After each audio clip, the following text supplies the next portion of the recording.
You are listening to the Horse Radio Network, part of the Equine Network family. This is episode 708 of the Dressage Radio Show, official podcast of the United States Dressage Federation on the Horse Radio Network, brought to you by Kentucky Performance Products. On today's show, we have the book review of Arena Tracks with listener Isabeau. Following her review, we're joined by Codi Harrison, fresh off her start in the CDI 5-star. And then we're going to bring you a lovely trainer tip with our friend Katie Poag.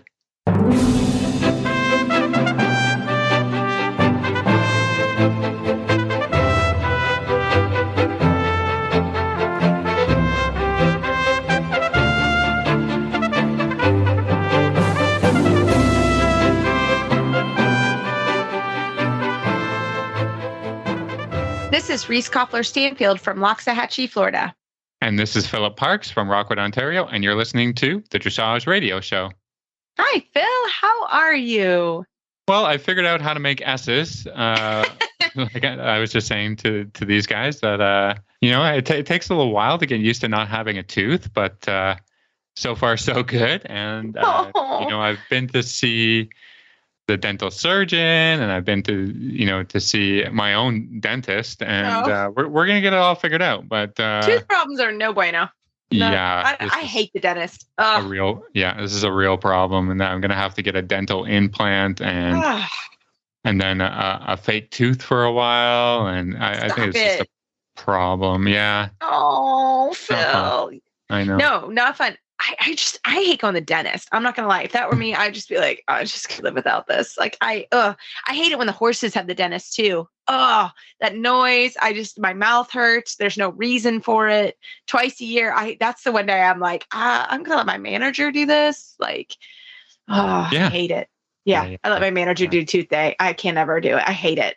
Oh, it's not good. Not good at all. Well, you sound awesome. And guys, Philip is coming to visit me next week. Actually, I think I'm going to visit you in Fort Lauderdale, but we're going to hang out next week. I'm so excited. We hang out all the time, but it's via computer. So it's actually fun. And I almost like your wife more than you. No offense. No, we get along really well. I do too. Yeah. No, let's be honest. So let's be honest. She's awesome. So and I think my husband's coming down. So we're going to have a really fun weekend in the sun, and it's going to be a great time. So we're looking forward to that. We're actually not doing horses together, we actually do that sometimes when we used to before COVID, hang out and not do horses. Yeah. Have I seen you? Yeah, I saw you guys briefly last year. I was like, have I seen you since COVID? But not as much as we usually get together. We usually get together a lot. So so excited for next week. We've been looking forward to it all season. And goodness, Phil, season is winding down here, which is really, really cool. It's been a great season. They must have moved the 5-star from February because now it's in March, and every year that the schedule just kind of changes a little. There's some tweaks to it, and then and the 5-stars at WEF, which is Codi Harrison is going to talk about it. She has been on the show before when she was, I think she won the U25 when she's come on a few times, and she's awesome. And to see her ride in that 5-star was like, I was a proud mama and I'm just her friend. So that was really fun. But they actually moved the venue for those horses, and it's at WEF. So that is really good, because that's one of the complaints about here in Florida and Wellington specifically, is that everything's done at one venue and the horses don't really get an experience. And these horses are all horses, not just our Canadian horses. These are, we saw Singapore, we saw Belgium, we saw all countries last night, which was so South cool. Korea. Yeah, South Korea, which was awesome. So we saw all of these riders from all over, and these horses will go on to the Olympics, and they will go to the World Championships and off to Europe. So I think actually going to different venues is really important. And so that's one of the reasons. Also, the VIP tent's a little bit bigger at WEF. I know it'll be full tomorrow night. We're not in the VIP. We're hanging out in the not VIP section. But it's super fun. You can bring your own wine. That is one thing. If you ever do come to Florida, you typically pay $20 to park. Actually, last night for the Grand Prix, no, I don't think they were charging for parking, but you pay $20 and you park, and you can bring your own food. You can bring your own alcohol. I'm sure if you go crazy, they won't like that, but everybody brings wine and little charcuterie boards, and it's really, really a fun time, and it's pretty economical. You know what I mean? Now, the VIP tent, you can also do that. That's a different economic thing, but usually all of us just kind of get together and have a big group, and it is so fun. You see everybody, and it's so cool to be able to sit down and watch. Last night I don't know about the number, but about 20 Grand Prix, and Jody Kelly and Katie Poag and I all sat together, and it was just cool to sit there and watch professional riders ride. And we got a seat right behind A, so we had a great seat, little box there. Nobody was in it, so we sat there, and it was great. And so it's one of the things about Florida. There are actually a lot of events that are free or very minimally charging, which is cool. There are other events that, of course, are charging. Typically, there's usually a way of doing both, which is really, really cool. So I definitely appreciate that about Florida. But should be a great weekend if you able. I know you can find it online. So we hope you enjoy if you're able to watch and live stream the show. But Phil, we've got an awesome show tonight. So we're going to come back with a quick break from Kentucky Performance Products and get right into it. She swallowed hard as they walked into the start box. She could feel his muscles tense under her leg. 5, 4, 3, 2, 1. Have a great ride. She didn't have to ask. He galloped out of the box and across the field toward their first training level course. His ears pricked. Her heart pounded. He attacked each obstacle with confidence, clearing them with room to spare. A huge smile broke out on her face as she crossed through the finish flags. She leaned forward and buried her face in his neck. Their bond of love and trust blocked out all else. This love story is brought to you by Elevate. Research proven to have superior bioavailability. Elevate supplies the essential vitamin E often missing from the equine diet. Its all-natural formula supports healthy muscle and nerve functions. The horse that matters to you matters to Kentucky Performance Products. Call 859-873-2974 or visit kppusa.com to order today. Well, for our book review this month, which is Arena Tracks by Christian Baier, we are so privileged to have Horse Radio Network Auditor Isabeau on the show. Welcome, Isabeau, from Maryland, right? Yes, Davidsonville, Maryland. Well, we're so thankful that you came on the show. So tell us, how did you, first of all, become an auditor of the Horse Radio Network? Because we love that program. It's phenomenal.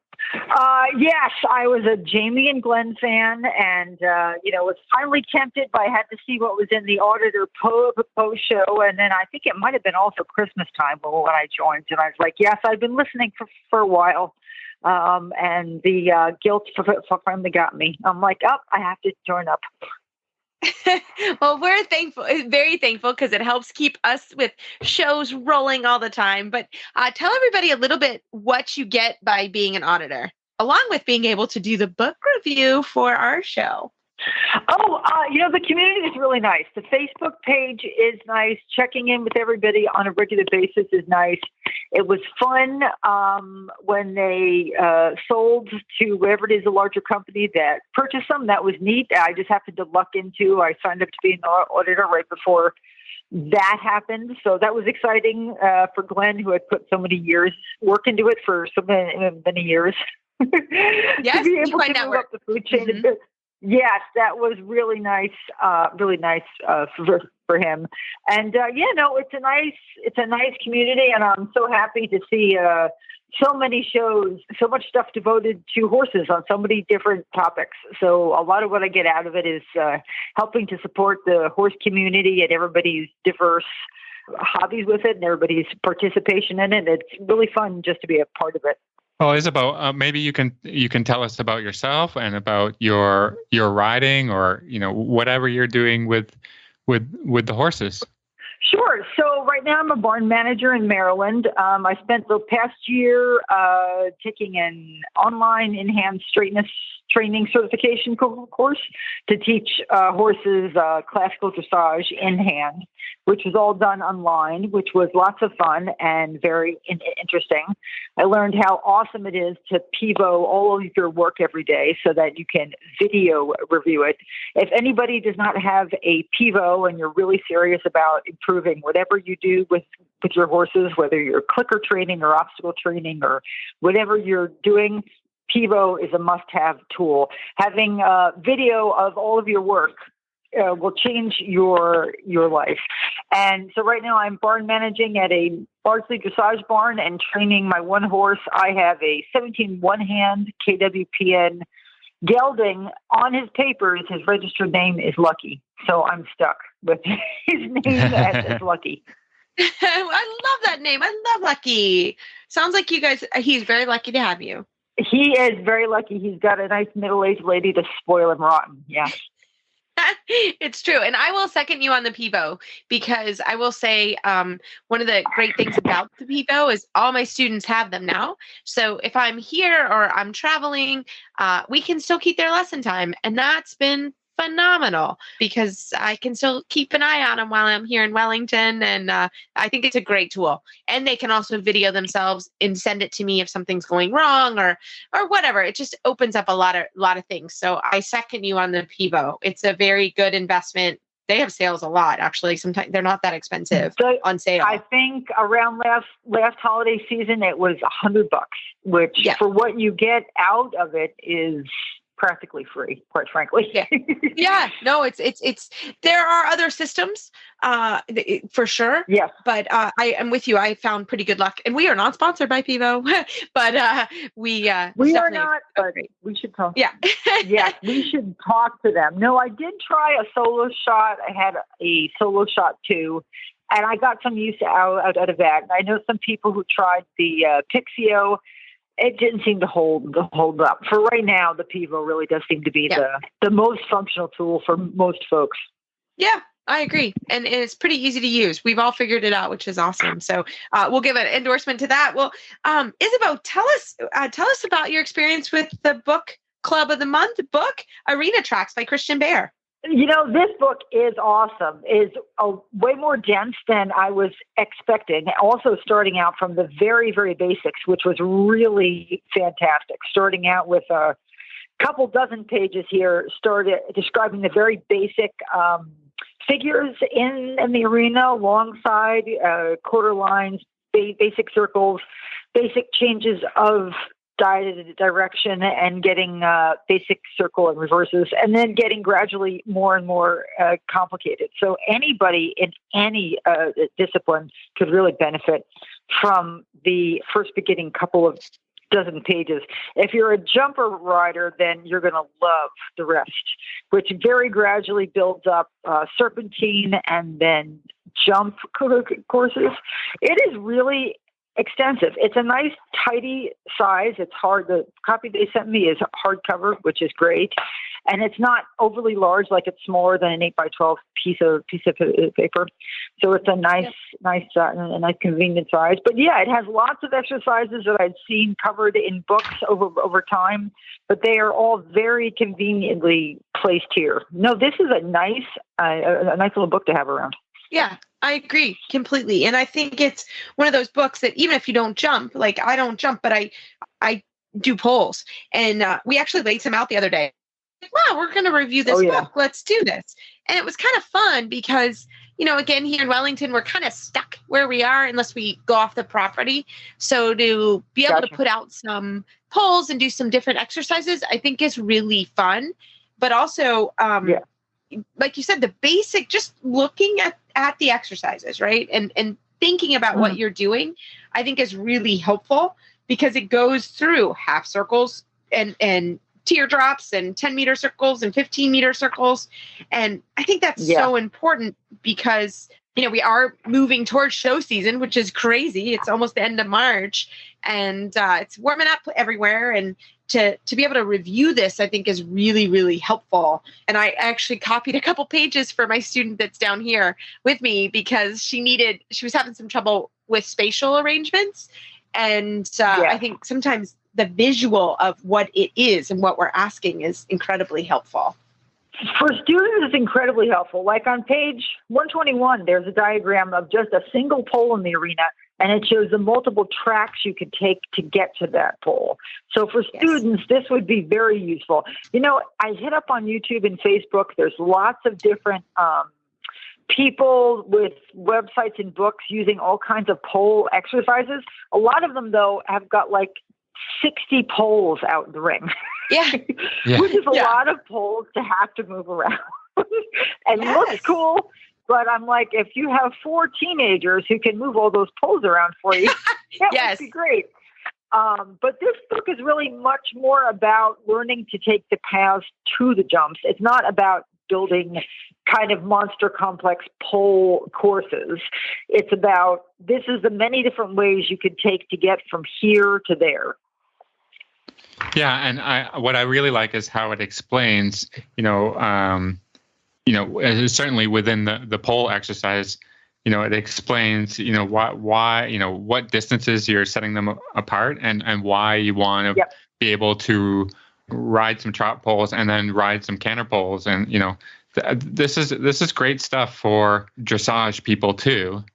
And, like how many different ways there are to ride the lines, right? And what the lines are supposed to be, what it's all about. Like, why would you put some poles on a circle? What is that all about? And how am I going to let the poles do the work, right? In adjusting the horse's stride, and then the rider just can kind of go along with their horse as the horse does the adjustments. I think that's an important tool to be able to just ride the horse forward to a canter pole, for example, and let the horse figure out, how that's gonna work through their body. Yes, and I am a big fan of that. And people used to be taught that way a few decades ago.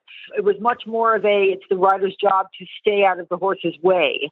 And yes, I am a big proponent of that idea. Yes, this book does lend itself to you being able to teach horses that way, as well as laying out different difficulty tracks, a beginner track and a more advanced track you may take to go over the same obstacle or get to the same jump. Yeah, and the other thing too is that maybe Reese will back me up on this, but she's always just talking about geometry, and that's one of her favorite things, geometry, and geometry drives her crazy. So I think there's some great exercises just to work on plain old simple geometry. I find a lot of times with people, I teach incredibly intelligent people, right? But they get up there and they just get really confused really quickly. And, because it is confusing, and, then we stop and we take some time to, okay, how many meters between this and this? And again, very intelligent people, they look at it and they're like, oh, yeah. Okay, cool. I got it. But you lose so but then they many don't. points. Yeah. But then they don't. And then they lose points. And they're like, why did I lose points? I'm like, again, I will never forget when I was a kid. There was an older judge, German judge. She's long passed. Her name is Irene. And we were at a little schooling show at Masterson Station Park, which we still have in Lexington. It's a free park. Anyone can go ride. And there are all these schooling shows there. And she wrote on my test, that was a 19-meter circle, not a 20-meter circle. And she took off points. Awesome. And I was so mad. I came back to my mom. I was, young, 10, 12, something like that. And I was like, Mom, that judge is so mean. Like, she took off for this score, right? And my mom looked at me and she said, well, the paper says it needs to be 20 meters and you rode 19 meters. And she was right. And I was like, but I never forgot it, right? I never forgot. And from that moment on, I will thank dear Irene, who's passed. Like, she taught me a huge lesson that I would use my entire career. And as Phil makes fun of me, I use it every day. It's like, if it's 15 meters, you need to ride a 15 meter circle because I know where that is. Yeah. I know what it is. Just how to do just it. Be aware of the different markers, within the arena that will help you get to your points at least, Yeah. So we laugh, but it is actually very true, and something that it's really important to remember as you do school, your tests. And this book is great. Again, I think I have learned over time, some people are visual, some are auditory, they want to see videos, some want to read. And that's why one of the reasons we do this book club, because I do feel like it's really important that a lot of people like to read and like to see it on paper. And so I think this book is one of those books that's phenomenal when it comes to helping people learn things like that. So Isabeau, this has been such a fun conversation. And this is one of the reasons we love the Horse Radio Network Auditor page. That you can go to the website and you can sign up, because you get to do cool things like this, to come on and get a complimentary book from us and discuss the book with us. So Isabeau, we're so thankful that you were able to come on, and we hope we will keep you as a listener here on the Dressage Radio Show. Not that Horses in the Morning isn't awesome. We love them too, Gotcha. But we're thankful you came on with us. Well, thank you for sending me the book and for inviting me. I had a great time, and it is a fantastic book. You made a great pick here. Excellent. Thanks so much for your time tonight. All right, guys. Take care. The Horsemanship Radio podcast is dedicated to the advancement of great horsemanship throughout the world. Monty Roberts often stops by to present on this podcast, hosted by his daughter and legacy strategist, Debbie Roberts-Laux. The show includes segments, tips, and interviews exploring effective training centered on the well-being of the horse. This multiple award-winning podcast has 1.6 million downloads to date. HorsemanshipRadio.com, sponsored by Hands On Gloves and Monty Roberts University. Well, tonight it is really exciting for us to have Codi Harrison. She is a 5-star rider this week, and I've seen her develop Bosco, her horse, and I'm just so thrilled for her and excited to have her back on the show. Codi, welcome back. Hi, thanks. I'm excited to be here. Well, you have had quite a week. Can you kind of tell everybody who's listening to the show, what is the 5-star? Let's start there. What is the 5-star, and why is it such a big deal? So the 5-star is the biggest show that we have here down in Wellington. It's kind of one of the most prestigious ones. You have to be invited to enter it, and not anybody can just sign up and go, but you declare that you'd like to do it, and then they select a few people who get to go, and we put it at a different venue. It's at WEF, so it's at a bigger and a different atmosphere for the horses. So it's nice to get away from global and see it. But yeah, so it's invitation, and it's our biggest competition that we have down here in Wellington. Well, it's great because it obviously shows us that you've had an amazing season. So we're going to talk a little bit. Tell us about yourself and also with Bosco. Okay. I've had him for 8 years now. I was looking for a young rider horse, and I was working for Lars Peterson and Melissa Taylor, and I was about to go back to college, and Melissa said, well, I'm about to go to Denmark. If you want to go with me, we can just maybe look at some horses. And I was like, oh, that sounds really exciting. So we went, and from the moment I sat on him, I had the biggest smile. I knew he was the one from the get-go. So yeah, that's when I found him 8 years ago as a young rider horse, and we struggled through the beginning. It was a lot of 1 step forward, 2 steps backwards, but we kept trucking along, and with the help of Lars, we developed him through the U25 and now the Senior Grand Prix, and it's been a really fun and exciting journey to not only learn the Grand Prix myself, but to learn with him and teach him at the same time. So what would you say, what level was he at when you brought him over from Denmark? So he was pretty much ready to go pre-St. George. There was the changes have always been easy, and his highlight, the lateral movements were a little bit harder. The pirouettes weren't quite fully confirmed, and the half passes weren't so easy, but he was, I think if a better rider was on him, they could have easily done a better pre-St. George than I was doing. That's not true. I think, I think that's such a good point, right? Is that, you've developed this horse, and as you develop horses, sometimes there's highs and lows, right? And I think that that's just such a cool highlight to your story, is that it's not always perfect, and you may go through periods of time that are hard. And when you have a horse for 8 years, you're definitely going to have highs and lows. So what made you kind of stick with him, if that makes sense? He has the most heart of any horse that I've ever sat on. He never said no. And I had to realize that as much as I was struggling to teach him these things, he also was struggling to understand what I wanted because, I wasn't a trainer. I'd been riding and I was aspiring to be one and I was dreaming of being one, but I didn't know how to teach the piaffe and the passage and the ones. So we just kind of struggled through it together. And at least on the ground, I've never loved a horse as much. I mean, he's like a dog. He's sweet and he's the same horse every day, whether you go to this 5-star in a big venue or just in our backyard. I had him in Kansas for a little while. And I think the second day I got on him bareback and went down the dirt roads. I mean, it was probably stupid looking back now, but he's just a good boy and a good soul. And I knew he was never going to leave me. So this season you've had quite a bit of success. Do you want to tell us about your previous competitions and hopefully what you're aspiring to, in this 5-star and throughout this year? Yeah, sure. So we moved up to the Senior Grand Prix last year was our first one in 2022. And it was a little bit of a learn as you go experience. We had some good ones and some really not so good ones. And I had to learn to ride the horse that I have now, not the horse that I had 3 years ago. And so we started this year at Terra Nova at that new show. So it was actually the end of 2022.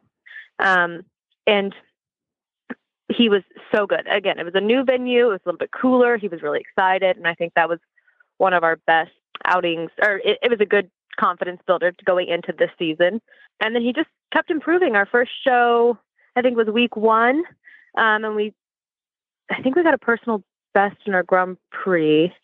I can't remember. Well, we've had a couple personal bests this year, so it's exciting to go out there and do better than you did before. And he's 16 this year, so for him to continue to prove that he's not done yet is really, nice to have. But yeah, so we have the 5-star this week. And then I'm not actually sure what's after that. I would love to do a Nations Cup on him, but we'll just see where it leads us. And I'm not really pressured to do one thing or the other. Like I said, he's 16, so I'm just going to let him tell me when he's ready to be done. And until then, we're going to keep trying to go out there and get better each time. I love it. So Codi, tell us a little bit about you and what you're doing in your career now, because he really has been the horse to really propel you to now becoming a real horse trainer, right? Yes. So I started riding when I was, 4 and just never fell out of it. I have loved it since the first time I sat on a horse. And I always knew I wanted to be a trainer. And so my first job was when I was 16. I was a working student and for a lady in Texas. Her name was Donna Wright. And she was the best thing that could have happened to me. She put me on a lunge line twice a day, like lunge line lessons twice a day for over a year. And I was so bad. I could not sit the trot to save my life. And she was like, you're never going to be a trainer if you don't get this down. So she spent a lot of time on me. And then from there, I actually did a small working student job internship in Germany at Stahl Ramsbrock. And then I came back and I left school. I wanted to go to college. And I went to community college for a little while. And then I moved down here to Florida for the summer and took a job for a lady named Felicia Chandler. And I was there for, I think, 6 months. And then I just emailed Lars, and my friend had been like, oh, do you know him? Like, I think he's looking for workers if you are looking to, go into a top farm. And I was like, oh, I don't know. So I emailed him and he got right back to me, and I started there, and I was there for 5 years, and I tried to do school. I was there and I did some online, and then eventually I didn't finish, but, so I became a working student for him. And after about a year there, that's when I found Bosco, and he helped me continue to learn not only how to ride the horses, but how to start to train the horses. And he's really been one of the biggest influences on me, because he was also, aside from Donna, he's the other one who I think really believed in me and gave me a bit of a push, and taught me not only how to have a correct position, like that wasn't his thing, but how to really feel what you're riding and ride the horse that's under you, not ride necessarily what's technically correct all the time. You feel what's happening and you adjust your training to each horse. And so, yes, I was there for, like I said, 5 years. And now I'm on my own, and I still work with Lars, but I'm really lucky. I have some nice young horses and some clients and some sales horses, and just living the dream down here. As tacky as that sounds. Yeah, no, it's true. It's really true. And it's been so fun to watch you live your dream and to see you last night. Last night, we record on a Thursday just to give everybody the timing. This will come out actually after the 5-star is done. So, Codi, what are you looking for tomorrow in the freestyle? What's your plan? Well, the freestyle is our favorite. It's always fun, no matter how it goes. It's fun to go out there and ride to the music that I think suits him the best, and just kind of a crowd pleasing moment, for everybody, and everybody gets into it. So my plan is to go out there and show his highlights off a little bit more than I was able to on Wednesday. His piaffe and his passage are usually quite strong points, and, go out there, and our music is actually rock and roll, which I think suits him so well. So it's going to be fun. Go out there under the lights. It's supposed to be a little bit chilly, which is nice for him. He's a cold weather kind of guy, and go out there and give it our best. I love it. Well, Codi, we are going to be cheering you on. I'm going to try and start the wave. I already told you after you're done, but I'm really excited for you tomorrow. And Codi, how can our listeners find you online if they want to learn more information about you or Bosco? Really, we just have an Instagram. It's just Codi Harrison, CODI Harrison. And that's really all the handles I have. That's fantastic. Well, good luck tomorrow, Codi. We're going to be cheering you on. Thank you so much.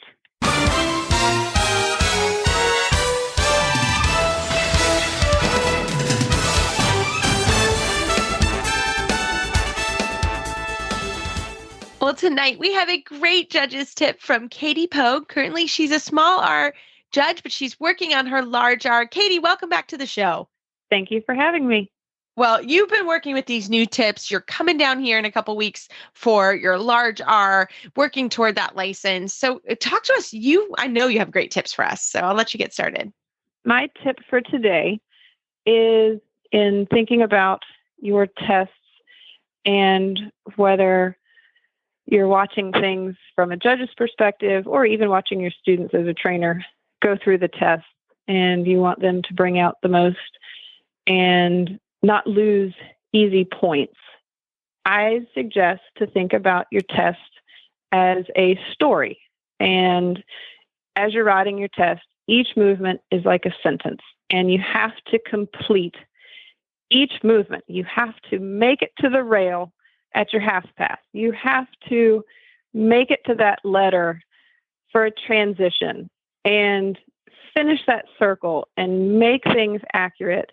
And what I try to tell students is to complete each movement like it is a sentence, and then each sentence works together with another sentence to build a paragraph, to build a story. And then by the end of the test, you have written a story and have presented your horse and the harmony and shining as best as you can. And I just see too many points lost for people anticipating the next thing, skipping a letter, skipping a corner, and just sort of not completing each movement, taking a deep breath, and then going to the next. I think that people should just take a deep breath, enjoy their horse, complete that movement, and build it to the next one, and tell their wonderful story about their horse and enjoy their ride.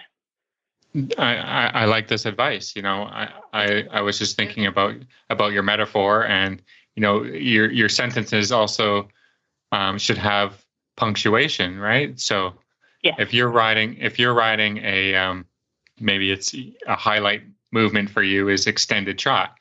Well, your extended trot should finish with an exclamation. So this is extended trot and like boom and punctuate it, right? Yep. Instead of just going around and the punctuation should never be a question mark. So a judge should see your sentences and not have a question mark about, well, was that a half pass? Was that a 10-meter circle? Right. Was that a 15-meter circle? So you can a run-on sentence. They're just racing around. Run-on sentence, no punctuation. Can I finish? No can period. I finish? No comma, no commas. No periods. Just blah. Kind of here it is. Just a run-on. I like those. Well, and as a judge, for so long it seems like, and as a kid coming along, you're almost afraid of the judge, and now being kind of on the other side, the judges, we really do want you to succeed. We really do want you to enjoy it, bring out the best in your horse. And so it is, we want to see you get all the points that you can get. Well, I love that because Katie, you're a rider, you're a trainer, you've been doing this. We've all been doing this a long time, but truly that is what you want the judge to be, right? You've done all the things, And so when you say something, you're really, truly trying to say something, which I think is fantastic. Right. And you're very empathetic as well, because you've been there. Yes, we have all been there through the good and the bad, and we enjoy it. And these horses are fabulous, and we keep doing it again and learning and having the radio show and discussions, and it keeps everybody working together and learning together and makes a really good bond. And I think that's just great for the sport. I love it. Tell your story, have your paragraphs, don't have run-on sentences. I think it's fantastic. Have some punctuation. Have some half faults, punctuation. Love it. Well, Katie, thank you so much. That was a great tip. How can our listeners find you online? You can look me up at katiepogdressage.com, or you can contact me at katiepogdressage@yahoo.com. Fantastic. Thanks so much, Katie. Thanks so much. Well, Phil, as always, we love email and Facebook shout outs. Keep them coming. We actually have a great listener question next week we're going to answer.